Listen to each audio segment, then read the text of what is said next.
ஆண்டவரும் இரட்சகரும் ஆகிய இயேசு கிறிஸ்துவின் நாமத்தினாலே மறுபடியும் இந்த இணையத்தின் வாயிலூடாக உங்களை பார்ப்பது நான் மிகுந்த மகிழ்ச்சி அடைகின்றேன். இந்த நேரத்திலும் வேதத்தில் இருந்த ஒரு சிறிதான ஒரு வசனத்தை நாங்கள் தியானிக்க போகின்றோம். மத்தேயு எழுதின சுவிசேஷத்தின் புத்தகம் 11ஆம் அதிகாரம் 28ஆம் வசனத்தை நான் வாசிக்கின்றேன். வருத்தப்பட்டு பாரம் சுமக்கிறவர்களே, நீங்கள் எல்லாரும் என்னிடத்தில் வாருங்கள், நான் உங்களுக்கு இளைப்பாறுதல் தருவேன். இந்த நேரத்திலும் இந்த செய்தியை பார்த்து கொண்டிருக்கிற நீங்கள் ஒருவேளை இளைப்பாறுதலை இழந்து, சந்தோஷத்தை இழந்து, தேவ சமாதானத்தை இழந்தவராய் நீங்கள் இந்த செய்தியை பார்த்து கொண்டிருக்கிறீர்களா? உங்களை பார்த்து தான் ஏசப்பா சொல்லுகிறார், வருத்தப்பட்டு பாரம் சுமக்கிறவர்களே, நீங்கள் எல்லோரும் என்னிடத்தில் வாருங்கள், இயேசுவிடத்தில் வாருங்கள், நான் உங்களுக்கு இளைப்பாறுதல் தருவேன். நாங்கள் வேதத்திலே 2 பெண்களை குறித்து நாங்கள் பார்ப்போமா இருந்தால், மார்த்தாள், மரியாள். இந்த மார்த்தாள் அநேக காரியங்களை குறித்து வருத்தம் அடைகிற ஒரு பெண். இயேசு கிறிஸ்து அந்த வீட்டிலே போய் ஊழியங்களுக்குள்ளே போகும் பொழுது அந்த வீடுகளுக்கு போவார், அவர்களை சந்தித்து விட்டு போவார்.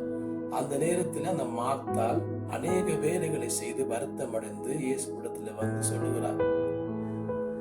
மரியாள், அவருடைய சகோதரி மரியாள் அவருடைய பாதத்திலே உட்கார்ந்து அவருடைய வசனங்களை கேட்டுக் கொண்டிருப்பாள். அவள் வந்து முறையிடுகிறார், நான் தனிய வேலை செய்கிறேன், இவள் எனக்கு சகோதரியை உங்களுக்கு அனுப்பி விடுங்க, நான் உதவிக்கு. இயேசு கிறிஸ்து அந்த இடத்துல சொல்லுகிறார், தேவையானது ஒன்றே, மரியாள் தன்னை விட்டு எடுபடாத நல்ல பங்கை தெரிந்து கொண்டாள்.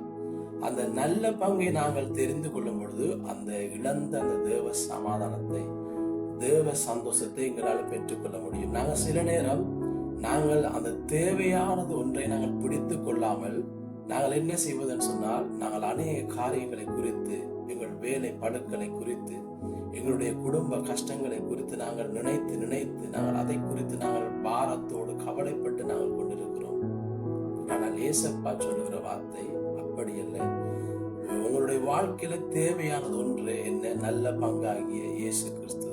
நீங்கள் அவரை நீங்கள் உண்மையாக தேடும் பொழுது, நீங்கள் அவருடைய பாதத்திலே உண்மையாக இருந்து அவருடைய வேதங்களை நீங்க படிக்கும் பொழுது, நீங்கள் அவரை நீங்கள் அவருடைய வார்த்தைகளை நீங்க தியானிக்கும் பொழுது, அவர் உங்களுடைய வாழ்க்கையில ஒரு இளைப்பாறுதலை தருவதற்கு அவர் வாஞ்சி உள்ளவராக இருக்கிறார். ஒரு நீங்கள் இழந்து போன அந்த தேவ சமாதானத்தை, தேவ சந்தோஷத்தை, அந்த இழந்து போன அந்த ஒரு இளைப்பாறுதலை மறுபடியும் தேவனோட வாழ்க்கையில தரும்படியாக அவர் விருப்பம் உள்ளவராயிருக்கிறார்.